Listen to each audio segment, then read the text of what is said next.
I, 52, F, stood in the quiet, stuffy room just off the main chapel, smoothing down the front of my black dress for the 10th time.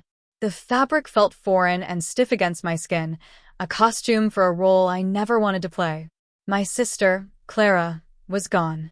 The finality of it was a physical weight, pressing down on my chest and making each breath a conscious effort.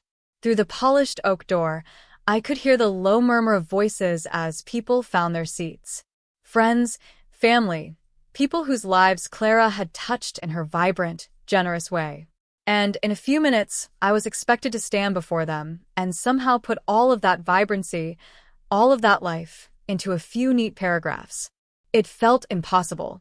It felt like a betrayal. The door creaked open and my son, Leo, 28, stepped inside. He was wearing a suit that was too sharp, too expensive. It was the kind of suit you wear to close a deal, not to mourn a death. He looked at me, his eyes flicking over my dress, my face, with a cool, appraising glance that always made me feel like I was falling short of some unspoken standard. There was no softness in his expression, no shared grief. There was just impatience. "Mom, are you ready?" he asked. His voice was low, but it had an edge to it, a pushiness that set my teeth on edge. "I will be," I said, my voice barely a whisper. I did not feel ready at all. I felt like I was about to shatter into a million pieces. He took a step closer, and the scent of his cologne filled the small space, overpowering the faint smell of lilies and dust. It was an aggressive, confident scent. It was so unlike Clara, who always smelled of cinnamon and old books. "They are waiting," he said. "Just try to keep it short, okay? People want to get to the reception." No need for a long, dramatic speech. I stared at him. The words hung in the air between us, ugly and sharp. Keep it short. As if my sister's entire life, her 54 years of laughter and struggle and kindness, could be, or should be, condensed into a brief, convenient summary for the comfort of others. As if her memory was an inconvenience to be managed. The weight on my chest suddenly transformed into a hot, sharp stone of anger. All the grief, all the sadness, coalesced into this one burning point of rage directed at my own son. He did not seem to notice. He was already looking at his phone, his thumb swiping across the screen. He was probably checking stock prices or answering a work email. At his own aunt's funeral. The woman who had paid for his first car, who had funded his college education, who had cheered louder than anyone at his graduation. "Leo," I said, and my voice was stronger now, colder. He looked up, a flicker of irritation in his eyes. "What?" he asked. "What did you just say to me?" I asked. He sighed, a dramatic, put-upon sound. "I just said to keep it simple. It is what Aunt Clara would have wanted. She was not a fussy person. You know that." He was twisting her memory to suit his own narrative. Clara was not fussy, it was true. But she was not simple. She was complex and deep, and she deserved more than a footnote at her own farewell. She deserved to be celebrated, to be remembered, to be mourned properly. What he meant was that he wanted it to be over. He wanted to move on to the next part of the day, the part that involved handshakes and networking and, eventually, the reading of the will. The will he believed would make him a very wealthy man. That was it. That was the core of his impatience. It was not about managing the crowd's comfort. It was about his own greed. I thought of my husband, Mark, Leo's father. He was out there in the chapel, probably telling everyone what a fine young man our son had become. Mark had always been blind to Leo's sharp edges. He called it ambition. He called it drive. He called it being a go-getter. I was starting to realize he had just been making excuses for a son who was fundamentally selfish. A son who saw love and family as resources to be exploited. "I will speak for as long as I feel is necessary," I said, my voice shaking slightly with the force of my anger. "I will honor my sister in the way I see fit." Leo's eyes narrowed. For a moment, I saw the mask of the charming, successful young man slip, and I saw something cold and hard underneath. It was a look I had seen before, but had never wanted to truly acknowledge. It was the look of someone who saw a barrier to his objective and was calculating the quickest way to remove it. "Fine," he snapped, his voice a low hiss. "But do not make a scene, Mom. Do not embarrass me." He turned and walked out of the room, leaving the door ajar. I could hear the organ begin to play a mournful tune. It was my cue. I was supposed to walk out there, stand at the podium, and deliver a eulogy that was neat and tidy and short. A eulogy my son would approve of. But his words had changed everything. They had cracked open the fragile shell of my grief and let something else out. A fierce, protective loyalty to my sister. A sudden, chilling clarity about my son. I reached into my purse and my fingers brushed against a small, leather-bound book I had placed there this morning. Clara's diary. I had found it 2 days ago, tucked away in the bottom drawer of her bedside table while I was looking for a photograph for the service. I had not read it. It felt like the ultimate invasion of her privacy. I had brought it with me today, for some reason I could not quite articulate. Maybe I just wanted a piece of her most private thoughts, to be here with us. Now, standing in that suffocating little room, with my son's cruel words echoing in my ears, I knew I had to open it. I needed to feel her presence, to hear her voice, even if it was just on a page. I needed to know I was not crazy, that the coldness I saw in Leo was real, that I was not just an oversensitive, grieving mother. My hands trembled as I opened the diary. The pages were filled with Clara's elegant, looping script. I flipped through, not looking for anything in particular, just letting her thoughts wash over me. She wrote about her garden, about a book she was reading, about a funny conversation she had with a neighbor. It was so her. So normal. And then my eyes caught a name. Le. My heart started to pound. I hesitated for a second. This felt wrong. But the memory of his face, his dismissive tone, pushed me forward. I had to know. I had to understand what had happened between them in those last few months. There had been a distance, a tension I could not put my finger on. Clara had been evasive when I asked. Leo had been dismissive. Now I might finally have the answer. I began to read the entry, dated just 2 months ago. My breath caught in my throat. The room seemed to shrink around me, the muffled sounds of the chapel fading into a dull roar. The words on the page were a testament to a betrayal so profound, so calculated, it made me feel sick to my stomach. Clara wrote about a visit from Leo. He had not come to see how she was feeling. He had not brought her flowers or offered to help with her groceries.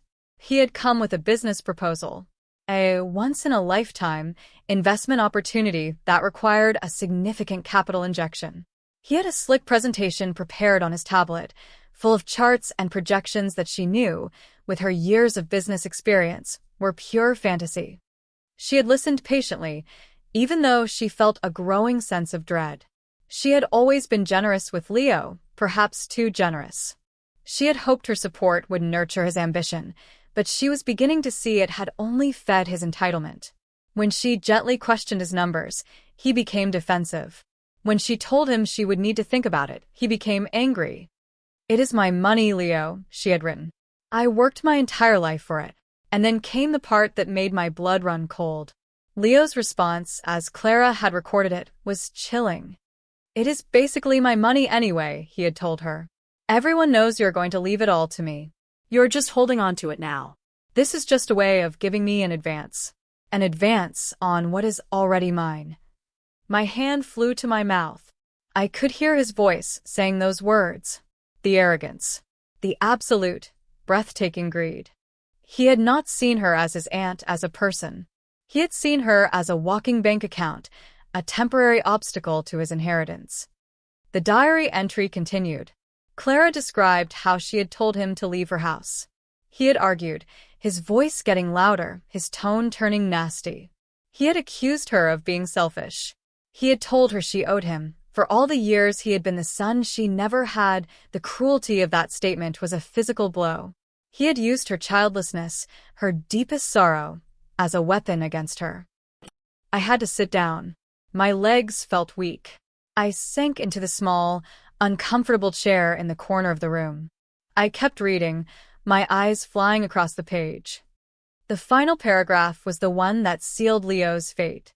It was the one that made my decision for me. Today, my nephew showed me his true heart, Clara wrote. It is not a heart filled with love or ambition. It is a hollow thing, filled only with greed. He sees me not as family, but as a vault to be emptied. I will not allow my life's work to be squandered by someone so callous. I am writing this to make it official in my own heart and mind, and I will make it official with my lawyer tomorrow. Leo will not receive a single cent of my inheritance. My entire estate will go to Sarah, with the instruction that she uses it to protect herself and her future from the kind of poison that has so thoroughly corrupted her son. I want the truth to be known. I do not want him to be able to wear a mask of grief and fool the world. He does not deserve to be seen as a loving nephew. He is a predator, and I was his prey. The diary slipped from my fingers and fell to the floor with a soft thud. I stared at the wall, at the faded, water-stained wallpaper. The truth. Clara wanted the truth to be known. She had not wanted a short, simple, convenient eulogy. She had wanted this. She had wanted her voice to be heard one last time. My son's words came back to me. Keep it short, do not make a scene, do not embarrass me. He was not worried about my grief. He was not worried about honoring his aunt. He was worried that in my sadness, I might say something real. Something that would tarnish the carefully constructed image of the devoted nephew he planned to present to the world. He was worried the truth might slip out. A cold, clear resolve settled over me. It was not born of anger anymore. It was born of love. A fierce, final act of love for my sister. I was her voice now, and I would not let her down. I bent down and picked up the diary. I smoothed the page, my fingers tracing her last, defiant words. I did not feel like I was about to shatter anymore. I felt solid. I felt strong. I knew exactly what I had to do. The organ music swelled and then softened. It was time. I stood up, tucked the diary under my arm, and walked out of the little room. The chapel was full. Every pew was taken. I saw faces I recognized, friends of Clara's from her book club, old colleagues from her firm, neighbors from her street. I saw my husband, Mark, in the front row. He gave me a small, encouraging smile, completely oblivious to the storm that was gathering. And I saw Leo. He was sitting next to his father, looking straight ahead, a somber expression carefully arranged on his face. He was playing the part of the grieving nephew perfectly. He even had a handkerchief in his hand. He glanced at me as I approached the podium, and his eyes briefly flickered down to the diary I was holding. A tiny frown creased his forehead, a flicker of curiosity, maybe annoyance. He probably thought I was going to read a poem. I stepped up to the podium and looked out at the sea of faces. I took a deep breath. The air felt thick with sorrow. Thank you all for being here. I began, my voice clear and steady. It did not even tremble. We are here today to say goodbye to my sister, Clara, a woman of incredible strength, boundless generosity, and unwavering honesty. I paused, letting the words sink in. I looked at Leo.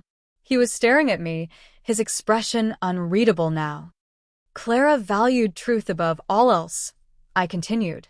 She believed that facing the truth, no matter how difficult, was the only way to live an authentic life. She had no patience for pretense or falsehood. She would want us to be honest today, as we remember her. I could feel a shift in the room. People were leaning forward slightly, listening intently. This was not the standard, gentle eulogy they were expecting. Before I came up here, my son, Leo, gave me some advice. I turned my head and looked directly at him. His eyes widened in surprise and alarm. Mark shifted uncomfortably beside him.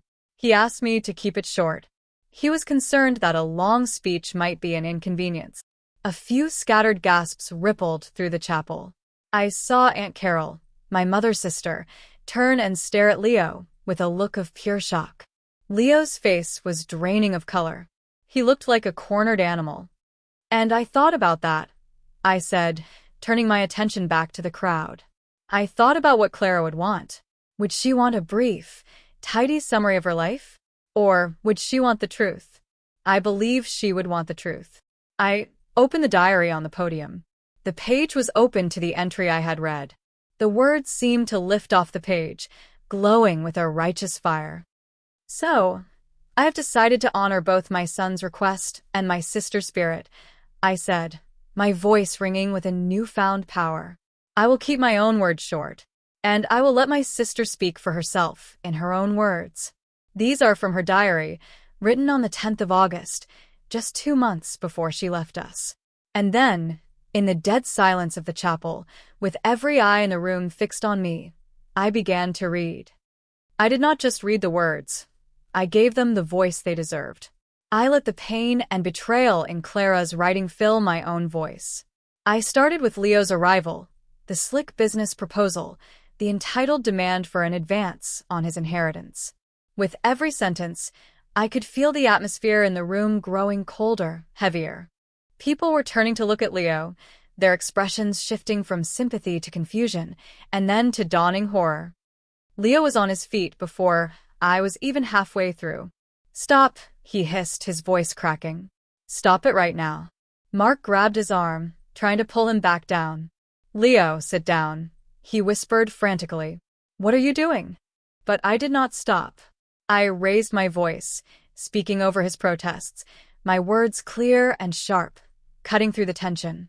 I read his cruel words back to him, the ones where he had used Clara's childlessness against her. "You owe me this. For all the years, I was the son you never had." A woman in the third row let out a soft cry. Aunt Carol had her face in her hands. Mark looked pale, his mouth hanging open as he stared at his son, as if seeing him for the first time. Leo looked wildly around the room, his carefully constructed facade crumbling into dust. The charming, successful young man was gone. In his place was a desperate, panicked boy, exposed and raw. "She is lying," he shouted, his voice echoing in the hallowed space. "My mother is making it all up. She wrote that herself. She was always jealous of my relationship with Aunt Clara." The accusation was so absurd, so pathetic, that a part of me almost wanted to laugh. But I held my ground. I paused in my reading and looked directly at him. My heart was pounding, but my voice was ice. This was the moment. The confrontation. "This is my sister's handwriting, Leo," I said calmly. "I believe there are quite a few people in this room who would recognize it. But if you are questioning its authenticity, perhaps we could ask Mr. Harris, my sister's lawyer and the executor of her will. He is sitting right there in the front row." I gestured with my hand towards the end of the pew. A distinguished, gray-haired man, Mr. Harris, who had been looking down at his hands, slowly lifted his head. He looked at me, then at Leo. He gave a single, solemn nod.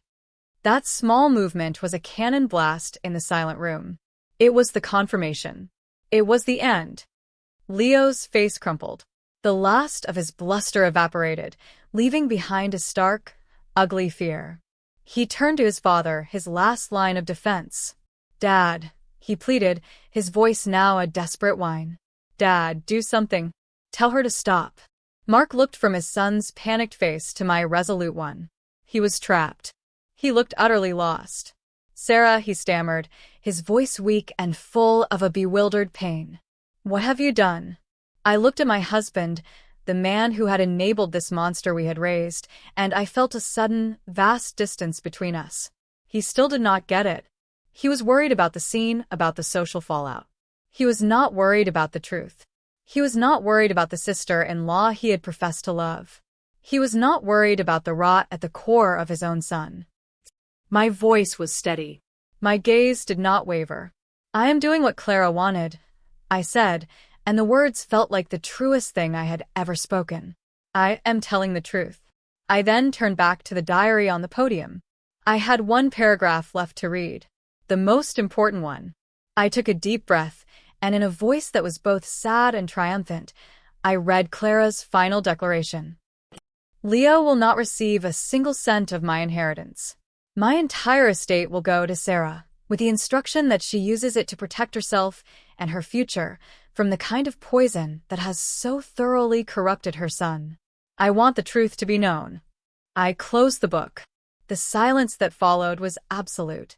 It was a heavy, profound silence, filled with judgment and sorrow. I looked at Leo one last time. He was just standing there, frozen, his face a mask of disbelief and utter humiliation. The life he had been counting on, the future he had seen as his birthright, had just been publicly and irrevocably incinerated. I stepped away from the podium and walked back to my seat, not in the front row with my husband and my son, but to an empty spot in the second row, next to Aunt Carol.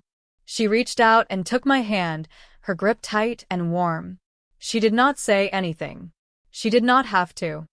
The service ended in a blur of awkward murmurs and averted gazes.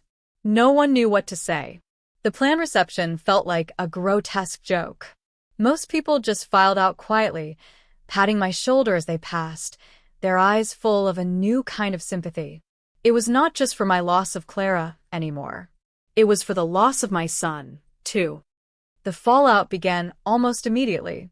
As soon as I stepped outside into the pale, watery sunlight, Leo was there, his face contorted with a rage that was terrifying to see.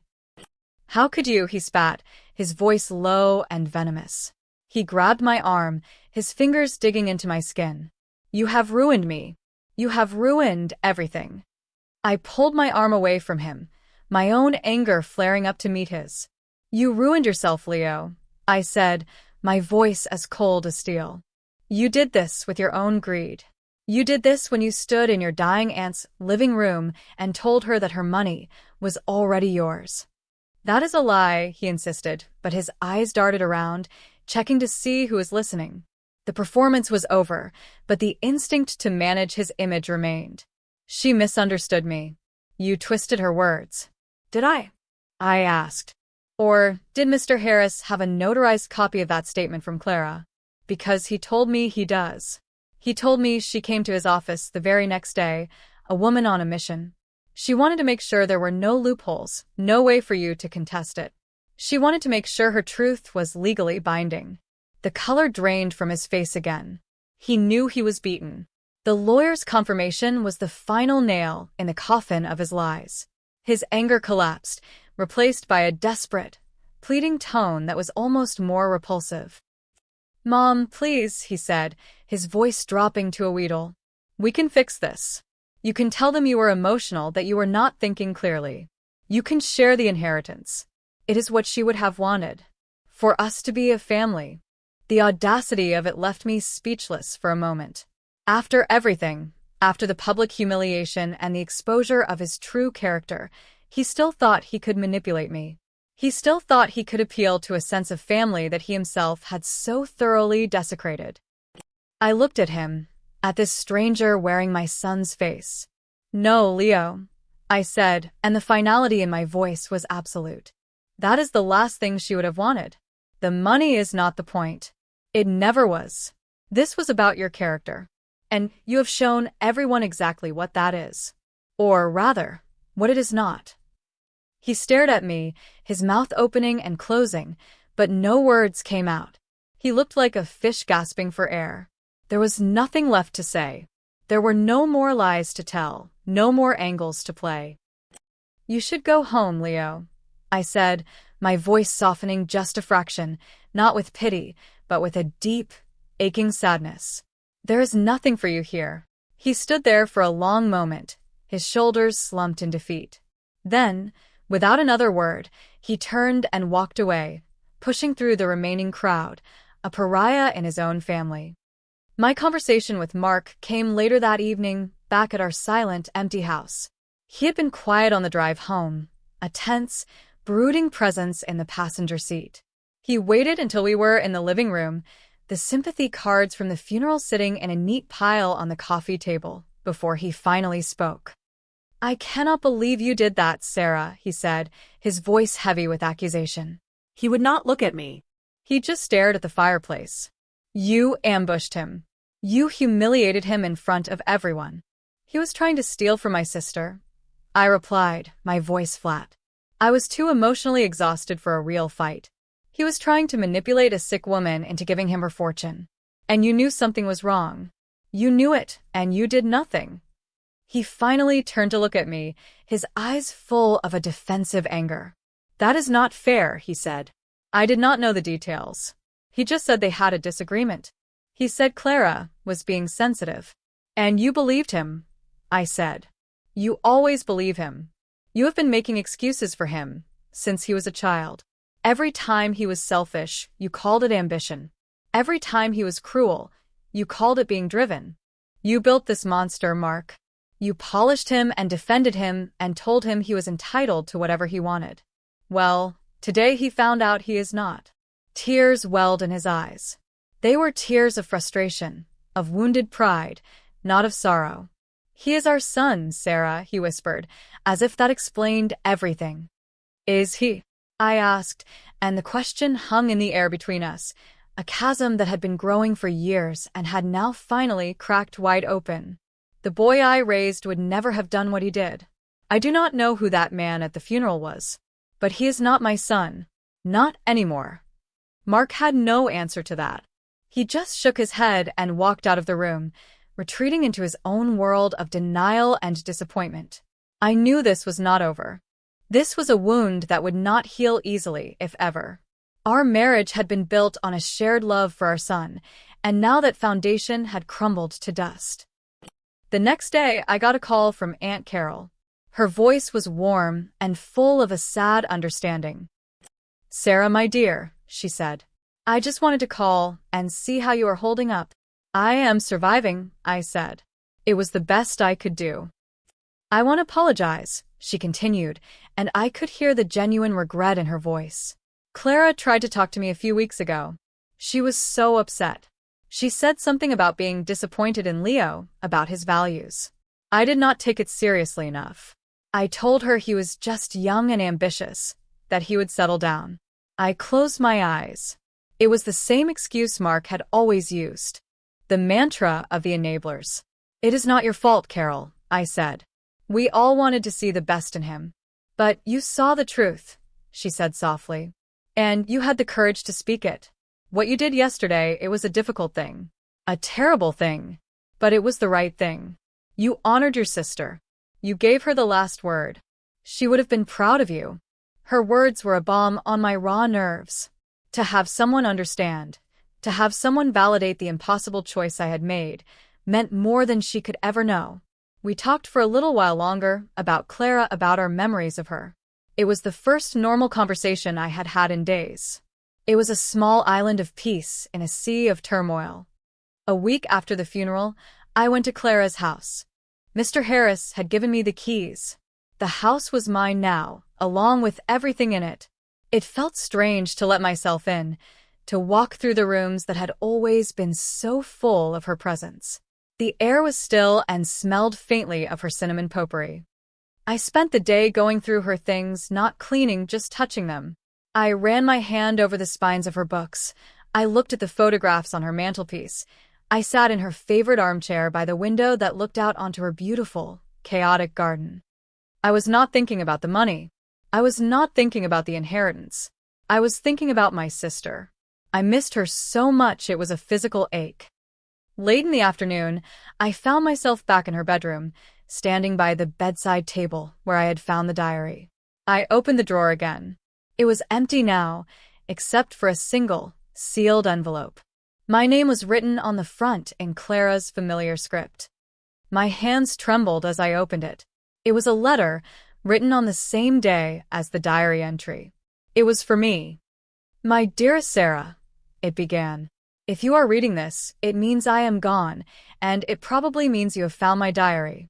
I am sorry for the burden I am about to place on you, but I know you are the only one strong enough to carry it." She went on to explain everything in more detail. The way Leo had been subtly pressuring her for months. The way he would make slick, backhanded comments about her spending, as if it were his money she was using. The way he had tried to isolate her from her friends, telling her they were just after her wealth. He had been systematically trying to gain control, not just of her finances, but of her life. The business proposal was just his final, desperate move. "He is a black hole of need, Sarah," she wrote. "Nothing will ever be enough for him. Giving him my money would be like trying to fill the ocean with a teaspoon. It would not have helped him. It would have destroyed him. And it would have been an insult to everything I worked for. The letter was long and detailed, full of her characteristic wit and wisdom. But it was the last paragraph that made me break down and cry, not with sadness, but with a profound, aching love. "Please do not let this destroy your family," she wrote. "Mark is a good man, but he is weak where Leo is concerned. And Leo? I do not know what to say about Leo. Perhaps there is still good in him, buried deep beneath the greed. Perhaps one day he will understand the damage he has done. But that is his journey, not yours. Your journey is to live a full, happy life. Use what I have left you to be free. Travel. Learn something new. Buy a ridiculous, impractical sports car. Fill this house with laughter again. Do not let the darkness he created overshadow the light. That is my last wish for you. Be happy, my dear sister. Be free." I sat there on the edge of her bed, holding the letter to my chest, and I wept. I wept for my sister, for the years we would not have together. I wept for the son I had lost. I wept for the husband who is now a stranger to me. But I also wept with a strange sense of release. Clara had given me a gift far greater than her money. She had given me the truth. And she had given me permission to move on. The weeks that followed were a quiet storm. The legalities of the estate were handled efficiently by Mr. Harris. The will was, as he had predicted, ironclad. There were no grounds for Leo to contest it, though I heard through the grapevine that he had consulted several lawyers, all of whom told him it was hopeless. He tried to reach out to me a few times. He left voicemails, his tone shifting from angry to pleading to mournful. He sent long, rambling emails full of justifications and accusations. He tried to paint himself as the victim, a loving nephew betrayed by a volatile, emotional mother. I did not respond to any of them. There was nothing to say. I just deleted them one by one. My relationship with Mark remained in a state of suspended animation. We lived in the same house, but we were like two ghosts, haunting the same space but never truly connecting. We were polite. We were civil. But the warmth, the intimacy we had shared for over 30 years, was gone. He could not forgive me for what he saw as a public betrayal of our son. And I could not forgive him for his willful blindness, for his failure to protect not just Clara, but me, from Leo's rapacious greed. We were at an impasse, and I did not know if we would ever find our way back to each other. I was not even sure if I wanted to. One evening, about a month after the funeral, he came into the kitchen while I was making dinner. He leaned against the counter, watching me chop vegetables. "I spoke to Leo today," he said, his voice quiet. I did not stop chopping. "Oh," I said, my voice neutral. "He lost his job," Mark said. "Apparently, someone who was at the funeral is a client of his firm. The story got out. They said he was a reputational risk. They let him go." I paused, the knife still in my hand. I felt a flicker of something, but it was not satisfaction. It was just a dull, empty ache. The consequences were rippling outwards, just as Clara had known they would. "And his girlfriend left him," Mark continued, his voice thick with misery. "She said she could not be with someone who was so dishonest." Her words. I put the knife down and turned to face him. His face was etched with a pain so deep it was almost hard to look at. "What do you want me to say, Mark?" I asked, my voice gentle. "That I am sorry? I am sorry that it has come to this. I am sorry that our son is the kind of person who inspires this kind of fallout. But I am not sorry for telling the truth. He is all alone, Sarah," he said, his voice breaking. "He has nothing. He has a choice," I countered. "He can learn from this. He can try to become a better person. Or he can continue to blame everyone else for his problems. That choice is his, and his alone. We cannot make it for him. We have tried for 28 years, and look where it has gotten him." He just shook his head, a man adrift in a sea of his own making. He had no arguments left. He was just left with the painful reality of who his son truly was. Life settled into a new, strange rhythm. I started spending more time at Clara's house. I worked in her garden, pulling weeds and planting new flowers. I read her books. I started to feel her presence there, not as a ghost, but as a warm, comforting memory. The house was not a sad place. It was a place of refuge. One day, Maria, my closest friend, came over to help me sort through some of Clara's clothes for donation. We sat on the floor of the bedroom, surrounded by piles of colorful scarves and soft sweaters. "How are you really doing?" she asked, her voice full of genuine concern. I looked around the room at the life my sister had built. "I am finding my way," I said, and I was surprised to find that it was true. "It is hard. Mark and I do not know what is going to happen with us. And Leo, well, Leo is Leo."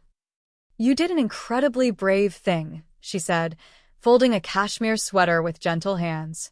"Most people would not have had the strength." "It did not feel brave," I confessed. "It just felt necessary. It felt like the only thing to do." Clara was my big sister. She always protected me. It was my turn to protect her. Maria smiled. "Well, you did. You protected her memory. You protected her legacy. And now, you need to protect yourself." Her words echoed Clara's own, from the letter. "Use what I have left you to be free. Protect yourself." That evening I made a decision. I went home and found Mark sitting in the living room, staring into the empty fireplace again.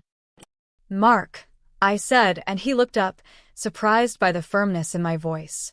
"I am moving into Clara's house." He stared at me, his eyes wide with shock. "What?" "For how long?" "I do not know," I said honestly. "Maybe for good. I need some space." "We both do. We need to figure out what we want, separately. This house, it is full of ghosts right now. I cannot breathe here anymore." He started to protest, to argue, but the fight had gone out of him. He just looked tired. Defeated. "If that is what you think is best," he said, his voice barely a whisper. It was not a solution, but it was a start, a step towards a future that was not defined by the wreckage of our past.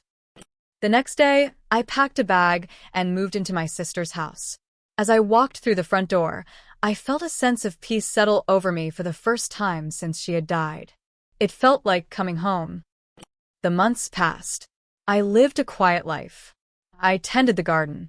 I volunteered at the local library, one of Clara's favorite places. I reconnected with old friends. I slowly, carefully, began to build a new life for myself, one that was my own. I heard about Leo sporadically, through Aunt Carol. He had moved to a different city, trying to start over. He was working a menial job, living in a small apartment. He was no longer the high-flying executive with the fancy suit and the expensive cologne. He was just a man, stripped of his privilege, forced to confront the consequences of his own character. I did not know if he was learning anything. I did not know if he would ever change. But as Clara had said, that was his journey. Mark and I started talking again, first on the phone, then over coffee. The conversations were stilted at first, full of unspoken resentments. But slowly, we began to find our way back to some kind of common ground. He had started going to therapy. He was finally beginning to acknowledge his role in Leo's downfall, his own willful blindness. He was grieving, not just for the son he thought he had, but for the husband he had failed to be. I did not know what the future held for us. Maybe we would find a way to rebuild our marriage. Maybe we would not. But for the first time, it felt like we were both being honest. The truth, as painful as it was, had set us on a new path. One crisp autumn afternoon, I was sitting in Clara's armchair, reading a book and sipping a cup of tea. The sunlight streamed through the window, illuminating the dust motes dancing in the air. The house was quiet, peaceful. I felt a sense of contentment I had not felt in years. I thought about the inheritance. I had not touched most of it. I had used some to fix the roof on Clara's house and to donate to a few of her favorite charities. The rest sat in a bank account, a quiet testament to my sister's hard work and foresight. It was not a prize. It was a responsibility, a tool to be used for good, to create a life of meaning and purpose. I thought about Leo, and for the first time, I did not feel anger or sadness. I just felt a distant, detached sense of pity. He had been so obsessed with getting what he thought he was owed that he had completely missed the real treasure. He had missed out on Clara's love, her wisdom, her laughter. He had traded a lifetime of genuine connection for a handful of silver. Leo lost an inheritance he thought was his right. That was the simple, transactional truth of it. But as I sat there, in the warm, quiet house my sister had filled with love, I knew he had already lost something far more valuable, long before I ever opened that diary.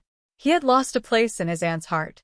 And in doing so, he had lost a place in mine. The legacy she left me was not her money, but her clarity. And that was a gift beyond any price. I finally understood what she meant. I was free.